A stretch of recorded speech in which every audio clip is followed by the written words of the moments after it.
People always said Jessica and I were impossible to tell apart. Same dark brown hair that curled just slightly at the ends when the humidity hit. Same gap between our front teeth that our mother called the family signature. Same way of tilting our head to the left when we were thinking. Growing up in Columbus, Ohio, we used it as a game, swapping seats in class, answering to each other's names, driving our teachers absolutely crazy. We thought it was funny. We thought it was harmless.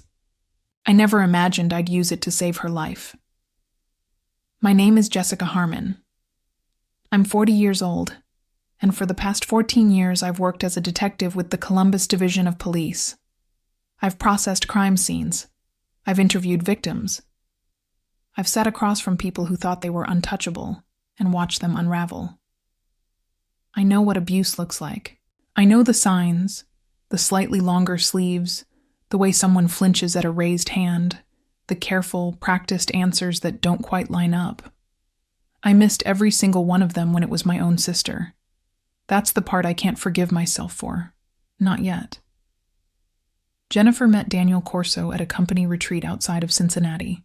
She was 32, working in marketing, and she called me on a Sunday night from the hotel bar, her voice doing that thing it did when she was excited. Too fast, tripping over itself. Jess, I met someone. I know that sounds ridiculous because it's been like 48 hours, but you have to trust me on this one. I was eating leftover pad thai on my couch, half watching a game. Jen, you say that every time. Every time I've been wrong. This time I'm not. She wasn't, or at least it looked that way for a long time. Daniel was handsome in that easy, effortless way. Strong jaw, good posture, the kind of man who made a room feel like he'd organized it just by walking in. He was a project manager for a construction firm, owned his own condo in Grandview Heights, and knew how to talk to people. More importantly, he knew how to talk to me. First time I met him over dinner at Linde's, he asked about my work. Not the surface stuff people usually ask. Not, so is it like TV? But real questions, follow-up questions, remembered details I'd mentioned and circled back to them. I like him, I told Jen in the bathroom between the entree and dessert. She looked at me in the mirror with that face she made when she'd been right about something. I didn't mind. She deserved to be right. They got married 2 years later. Small ceremony in Hocking Hills, outdoor, the trees just starting to turn orange. I was maid of honor. I cried during the vows, which surprised me because I'm not much of a crier. Jennifer cried too, but she always cried.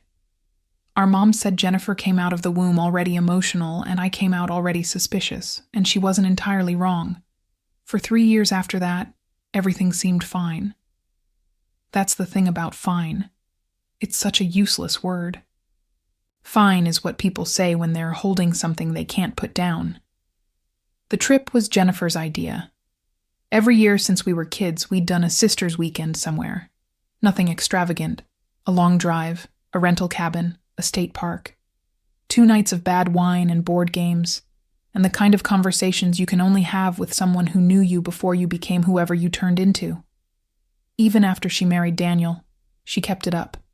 He never came. That was the agreement. Unspoken. Understood. This particular September, we drove down to Hocking Hills, same area as her wedding, which felt fitting.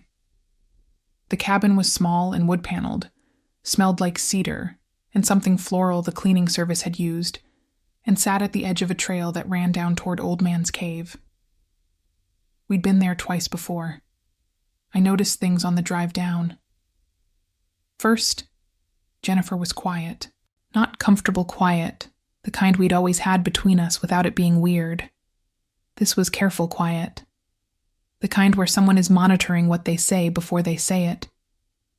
She'd start a sentence and redirect it midstream, like she'd taken a turn, and then thought better of it. Daniel and I have been... And then... Never mind. It's boring. Second, she was wearing a cardigan on a 70-degree day, long sleeves. I registered it. I filed it. I didn't open it. Third, Her phone buzzed 11 times in the first hour of the drive. She turned it face down each time without looking at it. When I glanced over once, her jaw was tight. "You gonna get that?" "It's fine." That word again. We got to the cabin around 4. Opened the wine too early. Sat on the porch watching the light go flat and golden through the trees. This is usually my favorite part. The first hour, before we've said anything real. Just existing in the same space. But Jennifer wasn't existing. She was performing. Small laughs at the wrong moments. Eyes that kept sliding away from mine. She looked like someone doing an impression of a relaxed person. I let it go that evening. I made us pasta because neither of us felt like going out, and we watched a movie we'd both already seen, and she fell asleep on the couch before 10. I turned the TV off and sat in the dark for a while. The next morning I woke up early, the way I always do. Body clock refusing to sleep past 6 regardless of the day. I made coffee and took it out to the porch. The woods were still doing that early morning thing where everything smells like wet leaves and cold air, and the birds were loud, and for a few minutes I felt okay. Then I heard her in the bathroom.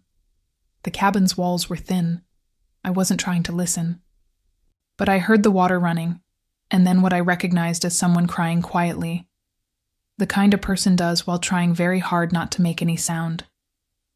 That specific stillness around it, the careful breathing between moments. I set down my coffee. I am a detective. I have spent 14 years being paid to notice things. I had failed my sister for at least 2 of those years, probably more, because I didn't want to know what I was looking at. And sitting on that porch, in those Ohio woods, I decided I was done not looking. When she came out, her eyes were red. She'd done something with her face, powder, something, and she had the cardigan back on. "Morning," she said, heading for the coffee. "Jen." Something in my voice. She stopped with her back to me. "Turn around." She turned around slowly, and she looked at me with this expression I didn't have a name for at the time, but I've thought about it a lot since. It was relief and terror at the same time. Like someone who'd been holding a door shut for a long time and felt someone else's hands on the other side, and didn't know if that meant rescue or ruin. "It's not—" "Don't," I said. "Don't tell me it's fine." She sat down at the kitchen table and put her face in her hands and cried in a way that had no performance in it whatsoever. And I sat across from her and waited, because I've learned that you have to wait. You can't pull something out of someone who isn't ready to hand it to you. It took about 4 minutes. Then she started talking. It had started small. That's always how it starts. The way he'd respond when she made a mistake at home, not yelling, not hitting, not anything you could point to and call abuse cleanly. Just a coldness, a withdrawal. A look that said you've disappointed me held for 30 seconds too long. Comments about her spending. Questions about where she'd been, who she'd talked to, said in a tone that was technically curious, but actually something else entirely. Then it progressed. Not in a straight line. It never is. There were good months where he was the person she'd met at that company retreat. Easy and warm and engaged. Those months were the trap, though she didn't see it then. Because after every good month came something worse than what had come before it, and by the time she was measuring the distance between the good stretches, she was already so deep in the pattern she'd lost her sense of what normal looked like. "He grabbed my arm last month," she said. Her voice was completely flat. I said I was going to see a friend for dinner, and he grabbed my arm and held it, and I stood there for, 30 seconds. And then he let go and walked away like nothing happened. I looked at her. "He left a mark," she said quietly. "It faded. It's gone now." I felt something happen in my chest. Cold, spreading outward. "Does he know where you are right now?" "He thinks I'm staying with you at your apartment. I didn't tell him about the cabin. I never tell him about the cabin." How long have you been not telling him things? She thought about it. About a year. An entire year of information management. An entire year of my sister living in her own home like an intelligence operative, quietly protecting small pieces of her own life from the person who was supposed to be her partner. Okay, I said. Okay, what? I'm working on something. Give me tonight. She looked at me with an expression that mixed hope with the practiced skepticism of someone who'd been let down by their own hope too many times. Jess, he hasn't technically... He put his hands on you, Jen. That's the technical part. The rest of what you described is coercive control, and that's the part that does the long-term damage. I know what this looks like. I've seen where it goes. She was quiet. Give me tonight, I said again. I need to be honest here, because if I make this sound cleaner than it was, I'm doing the same thing Jennifer did with her cardigan, covering something up. I sat on that porch until almost midnight, and I was scared. Not of Daniel, though that would come later in its own way. I was scared of getting this wrong. I'd been a detective for 14 years, and I still questioned my own reads sometimes, still lay awake after cases wondering if I'd pushed too hard or not hard enough. And this was my sister. The margin for error felt different. The cost of getting it wrong felt different. I also need to say, I have a complicated relationship with protecting people. Professionally, I'm good at it. Personally, I am not always. I've had 2 relationships in my adult life that ended because I was better at reading other people's situations than my own, better at being present in a case than in a kitchen, better at following up on a victim than on a friend who'd been trying to reach me for 3 weeks. My flaw, the thing I've been working on in therapy for 2 years, is that I'm actually quite shy about my own interior. I talk a lot. I seem confident. But real exposure, real vulnerability, makes me want to close like a fist. I charge into rooms for other people. For myself, I hesitate. That night, sitting in those Ohio woods, I made a decision that would require me to stop hesitating. The plan didn't come fully formed. It came the way most of my better plans do. Incrementally, one piece at a time, each piece suggesting the next. Here's what I knew. Daniel didn't know Jennifer had come to the cabin. He thought she was at my apartment. He also, and this was the key piece, had never met me in person. Jennifer and I had always kept our lives somewhat separate since her marriage, partly by design, mostly by Daniel's subtle engineering of her social calendar. He'd seen photos, but photos are one thing. Here's what I had. 14 years of training in behavioral observation, interview technique, and the specific kind of patience required to let someone reveal themselves. Here's what I was proposing to do. Go home to Columbus before Jennifer, call Daniel, tell him I wanted to come by. As Jennifer. Have a conversation in which he believed he was talking to his wife. And listen. I want to be clear. This was not strictly speaking within the guidelines of my professional conduct. I was not on duty. I had no warrant, no partner, no departmental authorization. What I was doing was something a 40-year-old detective was doing as a sister, with all the risks that entailed. Jennifer's first reaction was no. Her second reaction, after we'd talked for 2 hours at the kitchen table, was, "Are you sure you can do this?" And her third reaction, just before I left the cabin the next morning, was to look at me across the hood of my car and say, "Don't let him scare you. He's good at that." "I know," I said. "You don't know him yet." "No, but I know the type." I drove back to Columbus alone, which gave me 3 hours to sit with what I was about to do. I stopped at a rest area outside of Lancaster and sat in the parking lot eating a gas station sandwich I didn't taste. I called my partner at the department, Rashida, who is one of the 4 people in the world I trust completely and unconditionally. "I need to talk something through," I said. "Is this a work thing or a Jess thing?" "A Jess thing, but it involves the work brain," I told her. "All of it." She was quiet through most of it, which is one of the things I love about Rashida. She doesn't perform her listening. She actually does it. When I finished, she said, "You're going to do this regardless of what I say." "Probably." "Then do it right. Don't confront him. Don't accuse. Just listen. Let him be himself. People like this can't help it. He's going to show you something even when he's trying to hold it together. And the second it feels unsafe, you leave.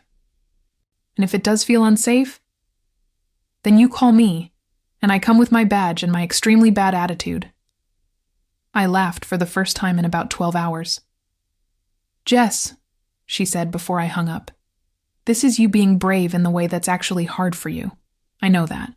Don't talk yourself out of it in the parking lot." I sat there for another 10 minutes. Then I started the car. I called Daniel from the road, using Jennifer's phone, which she'd given me along with her key. He answered on the second ring. "Hey, I thought you were staying at your sister's until Sunday." His voice was smooth, pleasant, nothing alarming on the surface.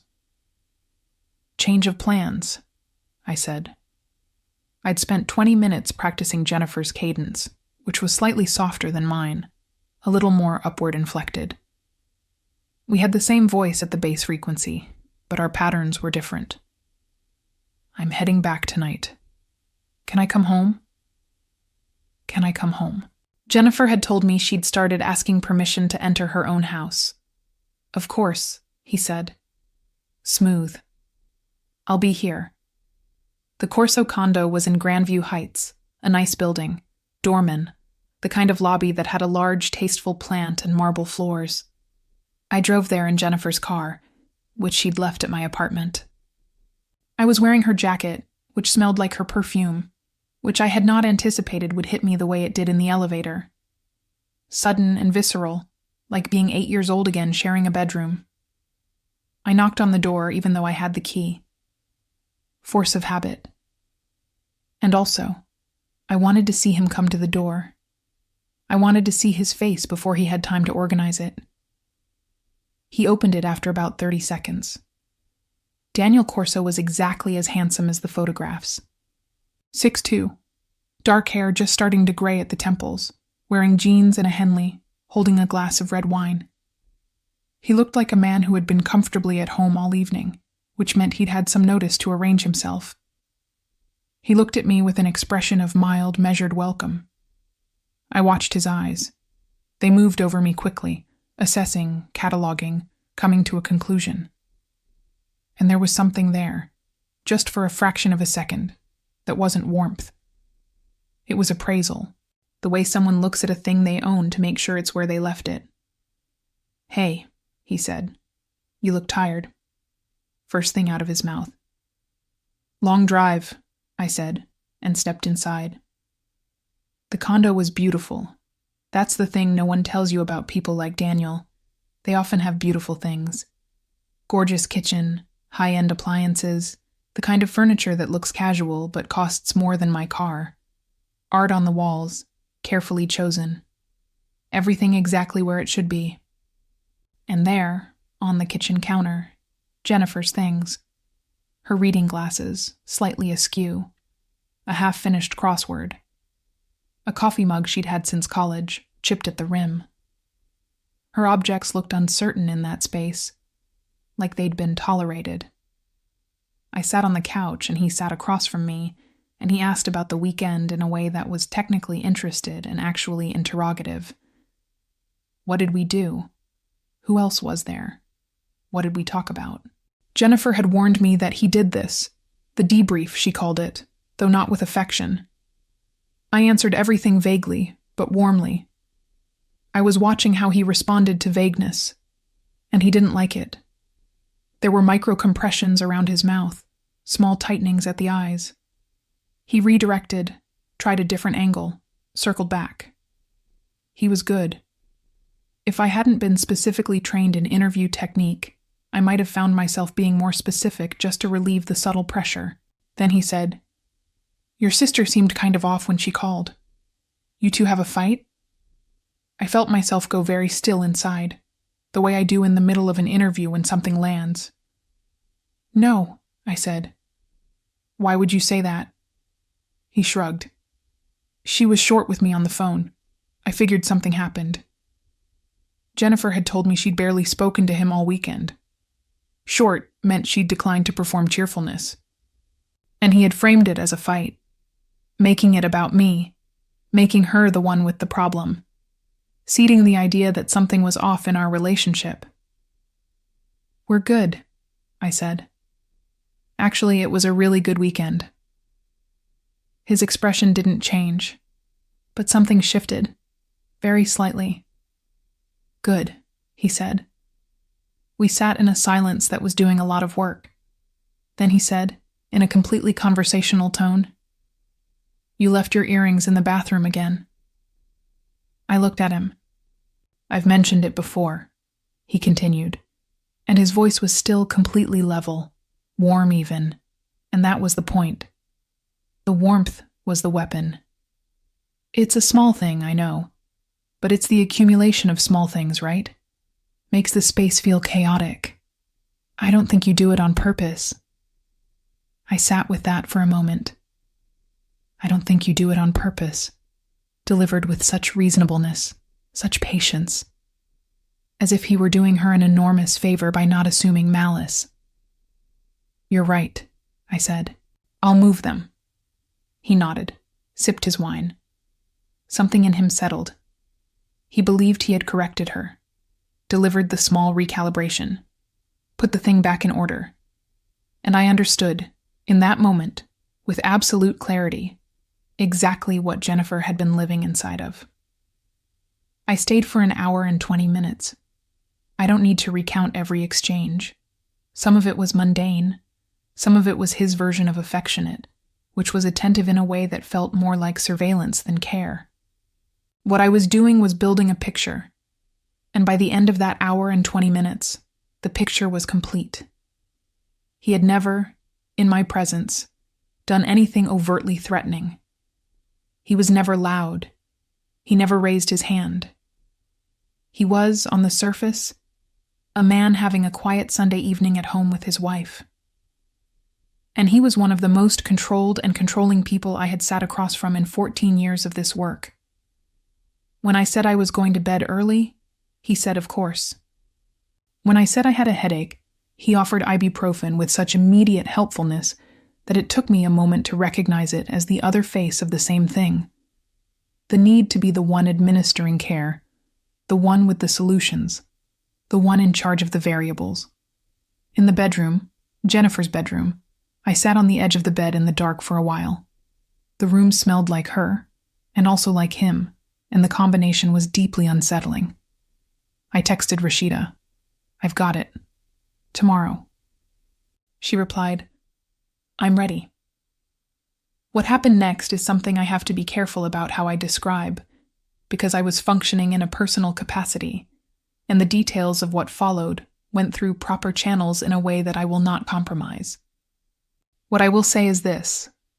What I had observed gave me enough to go to Jennifer, the real Jennifer, and give her a full accounting of what her environment actually was, described back to her by someone who had spent 14 years professionally assessing exactly this. Not her sister saying, I think something is wrong. Her sister who is a detective saying, here is what I observed. Here is what it means. Here is what it's called. Here is what it leads to. And here is what your options are. That conversation happened on a Monday, in my apartment, with Rashida there for support, and because she'd been through the training that I wanted to have present. Jennifer listened for a long time without speaking. When I finished, she said, I knew. I think I knew the whole time. I just didn't have the words for it. Most people don't, Rashida said. That's by design. He never really hurt me physically. He used physical force to restrict your movement, and it left a mark that lasted weeks, I said. And the rest of it, the monitoring, the corrections, the control over your schedule and your money and your friendships, that's not a lesser version of abuse. That's the infrastructure of it. The physical is just escalation. Jennifer was quiet for a long time. I'm scared, she said. I know. What if he... We're going to talk through every scenario, Rashida said. That's what the next few hours are for. I won't tell Jennifer's story for her. That's hers. What happened in the months that followed, the legal process, the separation, the long and non-linear work of rebuilding a sense of self that had been methodically dismantled. That belongs to her, and she's the one who should tell it, when and if she's ready. What I'll tell you is the part that's mine.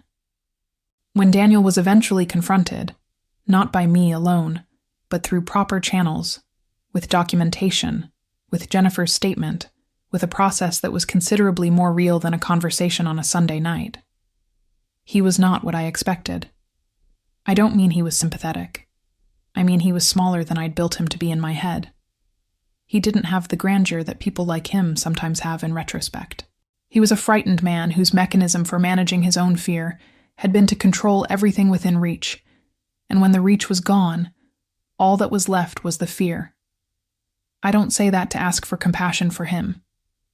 I say it because it's true, and I think the truth is important. The thing that stays with me is not the confrontation, or the legal outcome, or even the moment Jennifer signed the papers that began the end of her marriage. The thing that stays with me is the drive back from Hocking Hills that Sunday morning. Just me, alone in her car, in her jacket, smelling her perfume, knowing what I was going to do and not yet knowing how it would go. I was terrified. I am generally not terrified. I've been in situations with more obvious danger than this, and none of them scared me the way that drive did, because this was personal. Because the stakes were my sister, because I had spent a year not seeing what was in front of me, and I was still not sure, at that point, that my eyes were clear. But I went anyway. That's the part I actually want to say. The bravery wasn't in the plan, or in sitting across from Daniel in his beautiful condo, or in delivering the assessment to Jennifer. The bravery was in going, when going felt impossible, when I was scared, when the outcome was uncertain. My mom used to say that courage isn't the absence of fear, it's the decision that something matters more. I used to think that was a poster on a wall.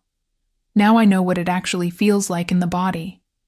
Jennifer got an apartment in Clintonville, the neighborhood in Columbus where we grew up, about 6 blocks from the house we were raised in. She planted tomatoes on her balcony in the spring. She calls me twice a week, not to check in, not because she's scared, but because she wants to. The gap between those two things is everything. I still have her old cardigan, the one she was wearing in Hocking Hills. She left it at my apartment and never asked for it back, and I never returned it. It hangs on the hook by my door. I'm not sure what it means that I kept it. Maybe I needed a reminder that I almost missed it, that the signs were there and I drove past them for a year. I don't intend to do that again.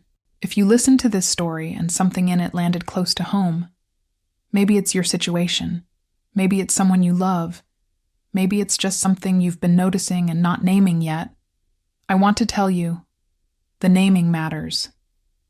You don't have to have a detective sister. You don't have to have a grand plan. You just have to be willing to say, out loud, to someone you trust, something is wrong, and I need help seeing it clearly. That's where it starts. That's where it started for us.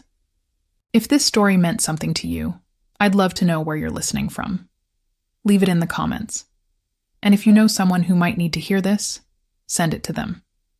Sometimes the message finds people exactly when they need it.